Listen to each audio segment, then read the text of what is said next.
अस्सलामुअलैकुम। हमारे पास एक रेफ्रिजरेटर आया हुआ है, ये ट्विन कूलिंग। ठीक है, इसमें प्रॉब्लम ये थी कि इसका कंप्रेसर जो है वो डिफेक्टिव था। कुछ प्रॉब्लम्स ऐसी होती हैं कि जो है वो चोकिंग की वजह से जो है बाज़ों का कंप्रेसर ख़राब हो जाता है। तो अभी आप ये तमाम सामान देख रहे होंगे हमारे पास, ये तमाम सामान हमारे पास अवेलेबल है। ठीक है, ये स्टेप वॉल है जो इसमें ये लगा हुआ है, जिसकी वजह से मतलब जो इसमें जो है गैस वगैरह स्टक हो जाती है, जिसकी वजह से ये प्रॉब्लम क्रिएट करता है और कंप्रेसर ख़राब होने का भी ख़तरा होता है। तो इसलिए जब भी आप लिहाजा ये गैस चार्जिंग वगैरह करें तो प्रॉपर सही तरीके से वैक्यूम करा करें और फिर इंशाल्लाह मसला नहीं आएगा। और ये बेसिकली मेरे पास ये दो ड्रायर हैं, आप देख सकते हैं। एक ये नॉर्मल ड्रायर है और एक ये हमारे पास यूवी ड्रायर है, जो कि इस प्रोडक्ट का जो है वो ओरिजिनल ड्रायर है। और ये इन ड्रायर से जो है वो ज़्यादा बेहतर है। ये वाला जो ड्रायर है ये ज़्यादा बेहतर है। जो मेरे हाथ में ये येलो वाला ड्रायर है इससे बहुत ज़्यादा बेहतर है, लाख दर्जे बेहतर है।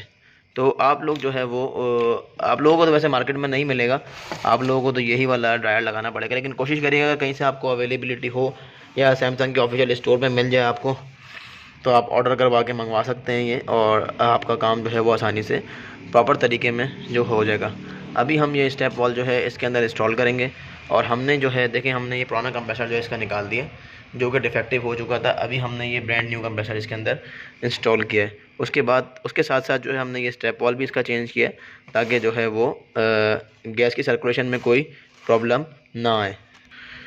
ठीक है, तो मैंने आपको जो वीडियो में बताया, और ये जो मेरे पास हाथ में आप ये स्टेप वॉल देख रहे हैं, इसका जो हमारे फ्रिज में रेफ्रिजरेटर में जो है ट्विन कूलिंग में, इसका जो है ना बहुत ही मतलब समझ लें कि ये हार्ड एक तरीके से, क्योंकि ये इसमें प्रॉब्लम आएगी तो आपके पूरे यूनिट में प्रॉब्लम आएगी। इसमें प्रॉब्लम आएगी तो आपका कंप्रेसर भी ख़राब हो सकता है। जब ये चोक होएगा या स्टक हो जाएगी इसमें गैस जाके, और ये प्रॉब्लम क्रिएट करेगा, आगे ट्रांसफ़र नहीं करेगा कूलिंग को, तो हमारा कंप्रेसर जो है वो ख़राब हो सकता है। लेकिन दो एवापोरेटर लगे हुए हैं, एक फ्रीज़र में और एक फ्रिज में। ये फ्रीज़र की है, ये फ्रिज की है।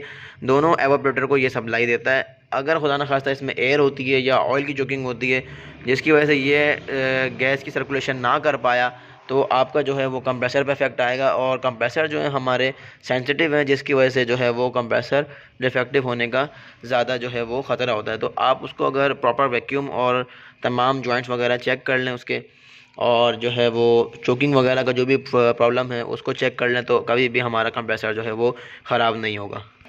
ठीक है, तो मैंने आपको तमाम वजाहत जो है इस वीडियो में बता दी है, स्टेप वॉल की और ड्रायर की और कंप्रेसर की। तो हमारा जो कंप्रेसर है वो बहुत एक्सपेंसिव आइटम है, जिसकी वजह से एहतियात करिएगा, ताकि जो है वो आगे जो है आपके साथ कोई प्रॉब्लम ना है। इंशाल्लाह आगे जो है हम आपको और भी जो है वो वीडियोस इस मुताबिक देते रहेंगे, ताकि जो है वो आप लोगों को काम करने में आसानी हो।